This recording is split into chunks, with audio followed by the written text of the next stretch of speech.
Untuk memilih putri yang paling cocok sebagai ratu, raja memerintahkan untuk membuat bingkai foto untuk memeriksa fisik setiap orang. Tapi segera ketiga putri itu bisa lewati. Tanpa diduga, pelayan sang putri juga sangat ketat dengan mereka. Melihat kejadian seperti itu, raja tidak punya pilihan selain membuat rencana lain. Perintahkan pelayan untuk memindahkan meja. Taruh 3 gelas anggur di atasnya. Beritahu ketiga putri, ini segelas anggur beracun. Kali ini bukan hanya tentang keberuntungan, tetapi juga tentang keberanian. Biarkan para budak meminumnya terlebih dahulu. Memang seorang budak minum anggur beracun. Melihat itu, para putri pun mengubah wajah mereka. Raja tidak ingin mempermalukan mereka. Katakanlah mereka bisa menyerah. Segera seseorang memilih untuk abstain. Dua lainnya menerima tantangan itu. Azen tidak ragu untuk mengambil gelas anggur dan meminumnya. Untungnya, ini bukan alkohol beracun. Tapi sekarang sudah terlambat untuk berpikir lagi. Akhirnya memilih mengalah. Melihat itu, Azen menghabiskan 2 cangkir yang tersisa. Tapi dia masih baik-baik saja. Ternyata dia selalu percaya bahwa raja adalah orang yang baik hati. Tidak akan membunuh orang yang tidak bersalah tanpa alasan. Dan nama budak yang mati itu juga palsu. Keberanian dan keberanian Azen sangat mengagumi sang raja. Segera ingin dia menjadi ratunya. Namun hasil ini mengecewakan hadirnya Awei di sini. Sejak itu, dia menyerah pada dirinya sendiri. Nikmati alkohol sepanjang hari. Bahkan melihat pertunjukan teater. Kisah cinta antara raja dan Azen. Tidak bisa tidak menembak. Serentak. Yang lainnya sangat tidak senang dengan pilihan raja. Dia harus dinobatkan sebagai ratu. Karena para bandit sebelumnya juga dijebak oleh mereka. Tidak berpikir bahwa nasib Azen akan begitu baik. Dan dia gagal dalam tes anggur beracun. Kemudian dia ingat itu di istana. Menemukan Awei melihat Azen dengan mata yang sangat berbeda. Jadi dia menemukan cara. Keesokan harinya dia pergi menemui raja. Ucapkan beberapa patah kata di udara. Beritahu raja bahwa seseorang juga tertarik pada Azen. Bahwa orang ini adalah Awei. Meskipun raja juga sangat marah. Tapi pihak lain adalah utusan dari negara tetangga. Dia baru saja dikirim ke sini. Sebelum pergi, raja meminta Azen menampilkan tarian untuk Awei. Padahal di dalam hati mereka masih saling peduli.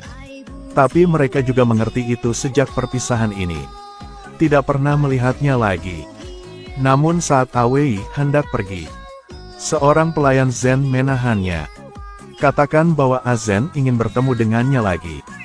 Jadi Awei berpura-pura menjadi pedagang dan menyelinap ke istana. Dan setelah Azen mengetahuinya, salahkan saja hamba yang berbuat tanpa berpikir. Tapi di dalam hatinya dia masih ingin bertemu dengan Awei. Dia tidak tahu bahwa semua ini diatur oleh seseorang.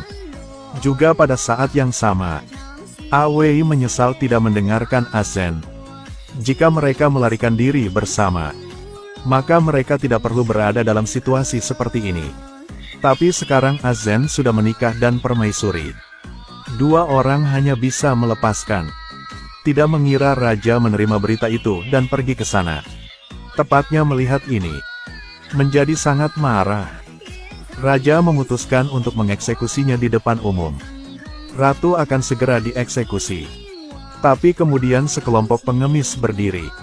Mereka memohon kepada raja untuk membiarkan mereka menyentuh ratu. Ternyata hukum pertama negara mengatur. Orang yang akan dieksekusi tidak memiliki hak asasi manusia. Jadi pengemis pun bisa menyentuh ratu.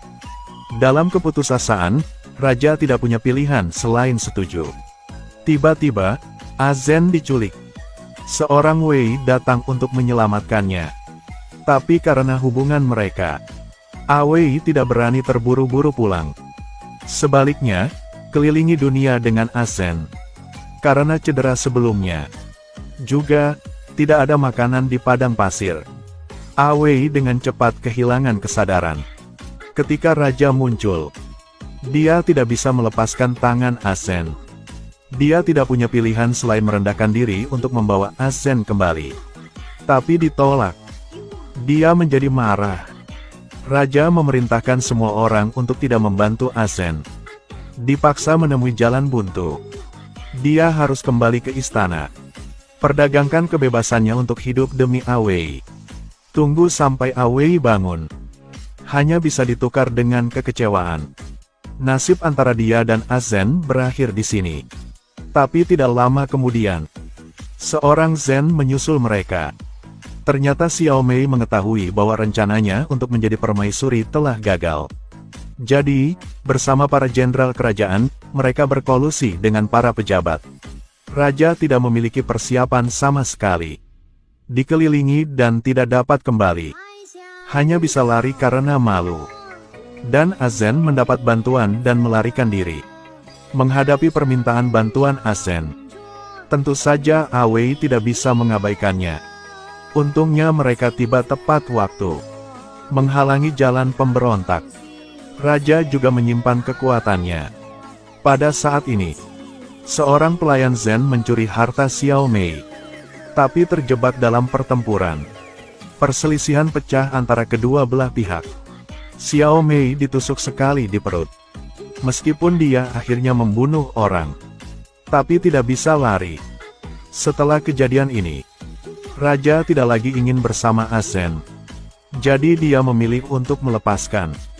Ini membuat Azen sangat emosional. Dia mengatakan bahwa jika dia memiliki dua hati, pasti akan meninggalkan satu hati untuk Raja.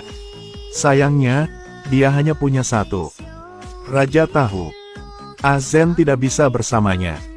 Tapi dalam cinta, siapapun yang datang lebih dulu akan mendapat yang pertama. Sampai akhir cerita, Awei membawa Azen kembali ke rumahnya. Mereka hanya ingin memiliki kehidupan yang damai dan bahagia.